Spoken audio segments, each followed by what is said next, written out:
सो नमस्कार दोस्तों, कैसे हैं आप सभी लोग। और दोस्तों, आपको पता है कि अगर इस दुनिया में हमारे लिए सबसे ज़्यादा इम्पोर्टेंट और जो कम मात्रा में मिला हुआ है वो क्या है, वो है हमारा टाइम।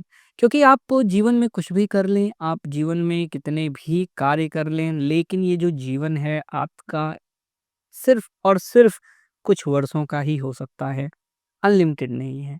अगर आप आज कहीं और टाइम व्यतीत करते हैं या कुछ नहीं करते हैं, पड़े रहते हैं, तो उसमें क्या होगा, आपका जीवन तब भी धीरे-धीरे खत्म होता रहेगा। यानी एक समय ही ऐसी चीज़ है जो कि कभी रुकती नहीं है। समय ही एक ऐसा एंटिटी है जो अगर आप देखेंगे तो सबको एक ना एक दिन एंड तक, डिस्ट्रक्शन तक लेकर के जाता है। और अगर हम इसको डिस्ट्रॉय करेंगे तो डेफ़िनेटली हम हर तरीके से डिस्ट्रॉय होने वाले हैं। दोस्तों, हमेशा अगर आप देखेंगे तो टाइम हमारे पास, सबके पास सबसे अच्छी बात इसकी क्या है कि एक सा होता है, सबके पास एक समान टाइम होता है। और एक इंसान की लाइफ में अगर मैं बात करता हूँ, तो ज़रूरी की जो चीज़ें होती हैं, for example 24 hours in a day, अब उस 24 घंटों में 8 घंटे मैं आपकी स्लीप के काट लेता हूँ, 16 घंटे आपके पास बचे हैं।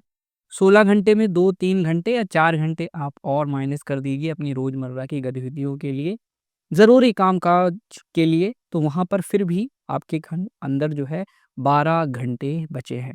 अब इन 12 घंटों में आप क्या करते हैं, उसको किस तरीके से यूटिलाइज़ करते हैं?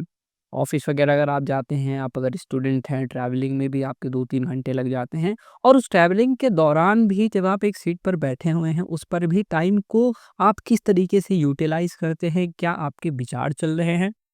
उसको जानने की हम कोशिश करेंगे, उसको समझने की कोशिश करेंगे, उसको कैसे बेहतर बनाया जा सके, आपके समय को कैसे और उच्चतम बनाया जा सके, जिससे आप मैक्सिमम इसको यूटिलाइज़ कर सकें और मोस्ट ऑफ द जो टाइम है आपका, वो अच्छी चीज़ों में जाए। देखिए, सबसे पहले मैं आपको बता दूँ कि आप जितना ज़्यादा स्ट्रेस लेंगे कि मेरा समय यहाँ पे वेस्ट हो रहा है और एक्शन नहीं लेंगे, तो आपको बहुत ज़्यादा समस्या होगी। और उसी के साथ-साथ आप स्ट्रेस, एंग्ज़ायटी, डिप्रेशन का भी शिकार हो सकते हैं, लेकिन उसका कोई रिज़ल्ट नहीं होगा।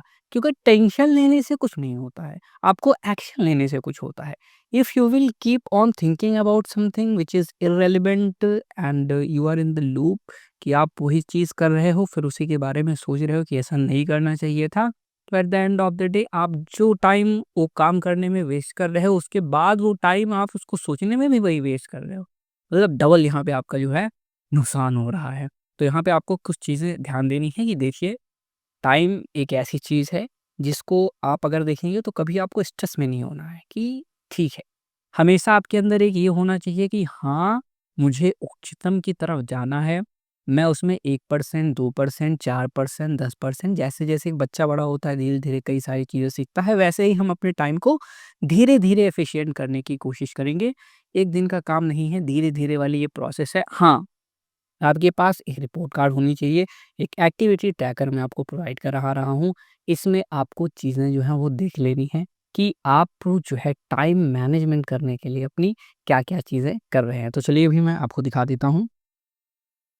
तो दोस्तों, जैसा कि आप सभी लोगों के सामने ये पीडीएफ है, hey champ take charge of your life. तो यहाँ पे टोटल टाइम, यानी आपको जो आप डेली एक्टिविटीज़ करते हैं, जो कि आपको लगता है कि ट्रैवलिंग करना है, लेकिन उसमें भी हम देखेंगे, उसको भी अलग तरीके से यूटिलाइज़ करने की कोशिश करेंगे। पर एक मोटा-मोटा अगर आप देखें तो मैंने जैसे बताया कि 16 घंटे आप के पास हैं, उसमें से 4-5 घंटे आप माइनस कर देते हैं, 10-12 घंटे आपके पास बचते हैं। तो वही टोटल टाइम आपको यहाँ पे लिख लेना है। फिर टोटल फ्री टाइम आपके पास, जो टोटल टाइम है, जैसे 16 घंटे हो गए, फिर टोटल फ्री टाइम में 10-12 घंटे हो गए, उसमें रोज़मर्रा की आपकी ज़िंदगी जो काम है वो लिख दीजिए और उसको भी कैसे यूटिलाइज़ करना है फिर करेंगे।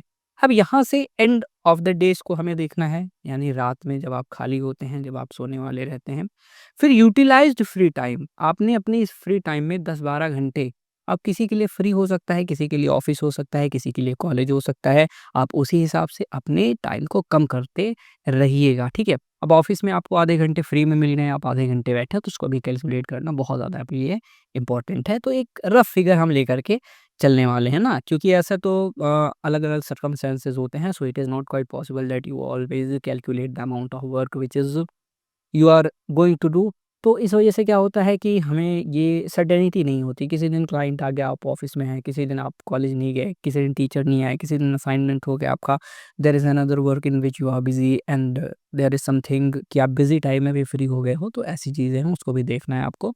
इसीलिए मैंने डे डे अलग-अलग डे का दिया है, तो अलग-अलग डे के हिसाब से आपका हो सकता है। फिर आपने इसमें से वेस्ट कितने किया? वेस्ट इन द सेंस कि आपने कितनी देर स्क्रॉल करा है, आपको सिर्फ़ अपना स्मार्टफ़ोन खोलना है, आपको पैरेंटल कंट्रोल में सब दिख जाएगा क्योंकि वेस्ट करने का टाइम तो होता है, स्क्रॉलिंग करना है या फिर चिट-चैट करना, फ्रेंड से फालतू की बातें करना, गॉसिप करना, वो सब आपने कितनी देर किया हुआ है, ये भी आप देख सकते हैं। उसके बाद देखेंगे कि सैटिस्फैक्शन अब इस टाइम में आप कितने सैटिस्फाइड हैं? 1 से लेकर के 10 तक आपको मार्किंग देनी है फ्रॉम 1 टू 10 दैट कि आप अपने टाइम को आपने यूटिलाइज़ किया है या कहीं पर वेस्ट किया है। आपको क्या लगता है कि मैं बेटर कर सकता था या नहीं कर सकता था? उस हिसाब से आपको रेट कर देना है। अगर आप बेटर कर सकते थे, तो अगर आपने बहुत अच्छा आज काम किया है, आपने कहीं भी वेस्ट नहीं किया। देखिए, थोड़ा बहुत ज़रूरी है सोशल मीडिया भी, ऐसा कुछ नहीं है कि नहीं करना है। लेकिन उसका एक फ़िक्स टाइम रखिए 10-20 मिनट, 15 मिनट, आधे घंटे, 1 घंटे, 2 घंटे जिस हिसाब से आपको सही लगे। अब आपके पास 4 घंटे बचे ही हैं पूरे दिन के और उस चारों के चारों घंटे आप गलत जगह इस्तेमाल कर रहे हो, आप रील देख रहे हो, आप